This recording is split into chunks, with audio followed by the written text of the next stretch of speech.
Welcome back to the Senior Focus. I'm Nick Kalsis. I'm here with Keith Darrow and Donna Ostiguy. Don, you had some questions that you wanted to ask. I did. Right?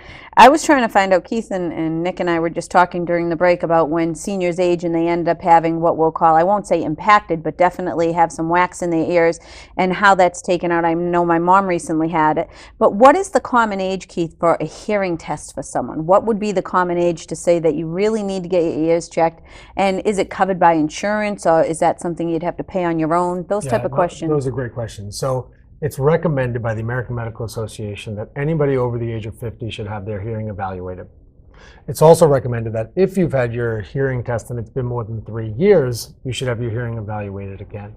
And that recommendation really came to the forefront in just the last few years when there was this study out of Johns Hopkins University that said hearing loss is linked to dementia. And that's when finally many of the ENTs and primary care physicians and geriatric specialists really got on board and said, okay, this needs to be one of those things to put on your checklist when you turn 50.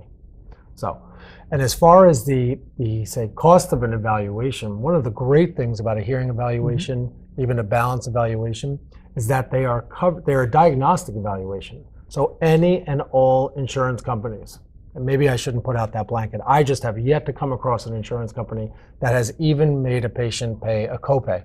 So in general, you know, we're out there trying to let people know that these hearing evaluations are at no cost to you because they are a diagnostic evaluation, and you are able to get at least one a year.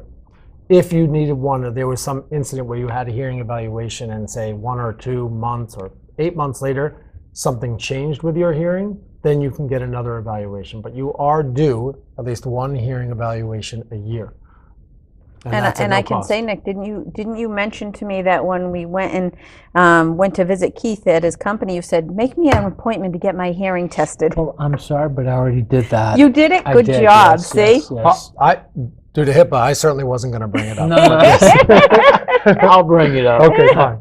What happens at a hearing test? So at a hearing evaluation, there's an entire process. So one of the first things, and it's funny, you mentioned the wax, right? Cerumen management. So one of the first things we do after we talk to you, we learn about you, your hearing loss, or where you sort of see your hearing at. One of the first things we do is called otoscopy, which is basically shining a light inside your ear to see if there's any excessive wax buildup. Now the truth is that you would need a cerumen impaction, which means the wax is completely impacted in there in order for it to affect your hearing. Wax is good. It's supposed to be there, okay? It's a natural deterrent to any sort of insect. It helps keeps any foreign objects out.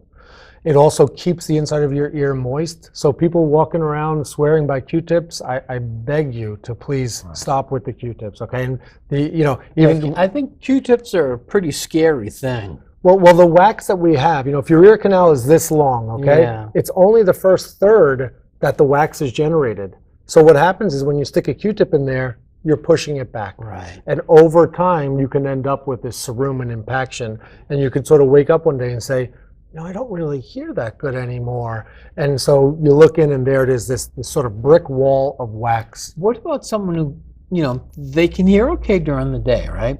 But then the evening comes, they go to bed. When they wake up, their ears are blocked and they take a shower, whatever. And it's like when you go up in an airplane, they I don't want to say pop, but like you hear like a relief or a pop or something like that. Well, is that what you mean by, what did you call it? Cerumen impaction. Yeah. No, that's actually a totally separate thing. So by cerumen impaction, I just mean there's a lot of wax buildup in your ear. The word impacted implies no sound is getting through it. Okay, and that will cause a temporary hearing loss, which, when you talk to many senior citizens or the elderly, you ask them if they have some hearing loss, and they always say, yeah, I have some hearing loss, but it's just wax. And so that's why one of the first things we do is we take a look in the ear and we sort of let them know, sorry, it's not wax. There's probably something, it's probably the age-related hearing loss. It's something else, right. Back to your question about that pop in the ear. So beyond the outer ear or the ear canal, when you get to the bottom of that little tunnel, there's the eardrum. Yeah.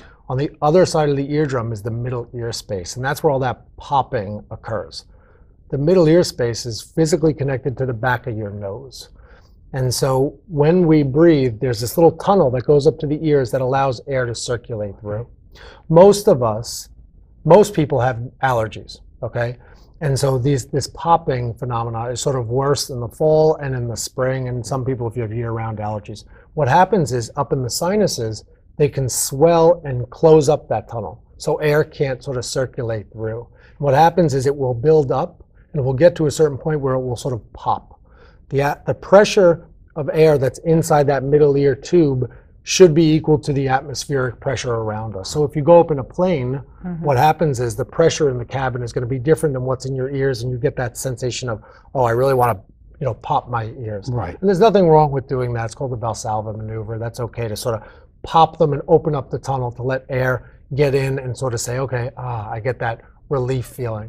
So that later in the day, waking up in the morning, my guess is most of the time that's sort of allergy related. And even if you don't have this prominent allergy issue, it can be minor enough that it just sort of closes up that tunnel.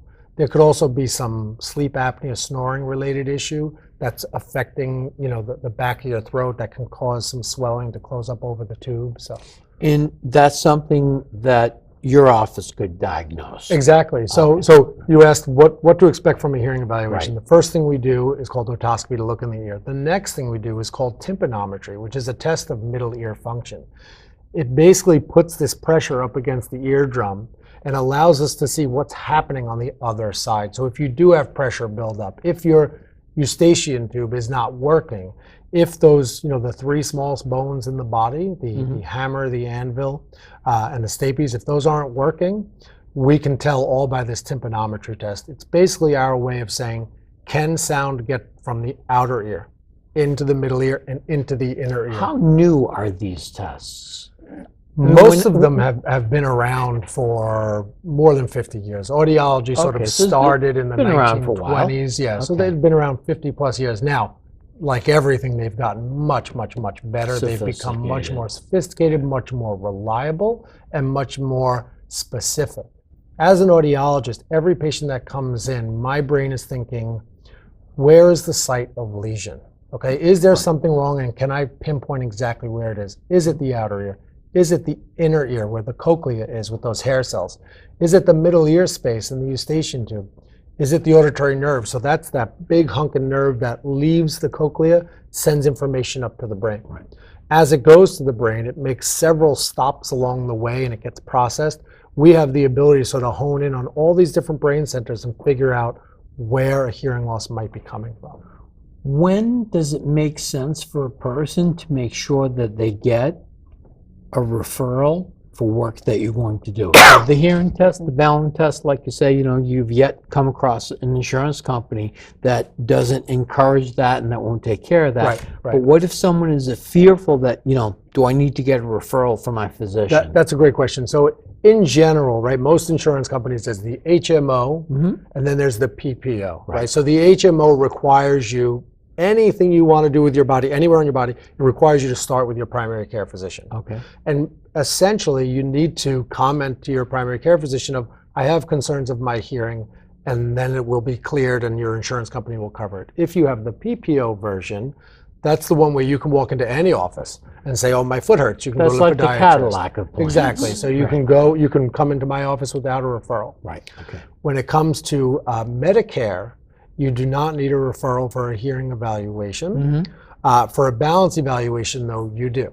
So you start with your primary care physician and you say, you know what, I have concerns over my dizziness and I'm having these issues. They will sort of just call it in. And then you'll be able to I get would it. love to begin a discussion on Medicare and Medicaid and Obamacare I would not. and the Affordable Care Act, but I'm afraid that we don't have enough time for me to get into that. Right. But I did want to say I'm going to see you at the Sheriff's Picnic on Saturday, aren't I? We are so excited. The whole team is coming. So Dr. Corley, my colleague, is coming. Sarah, our amazing office administrator, and our office manager, my beautiful wife, she'll be there also. And if anybody, just come on up. There's going to be so many attendees. We have some fun little giveaways too. But come on up, ask us questions. We can help you even make an appointment. We're going to have our little appointment book there. We have some information about who we are, what we do.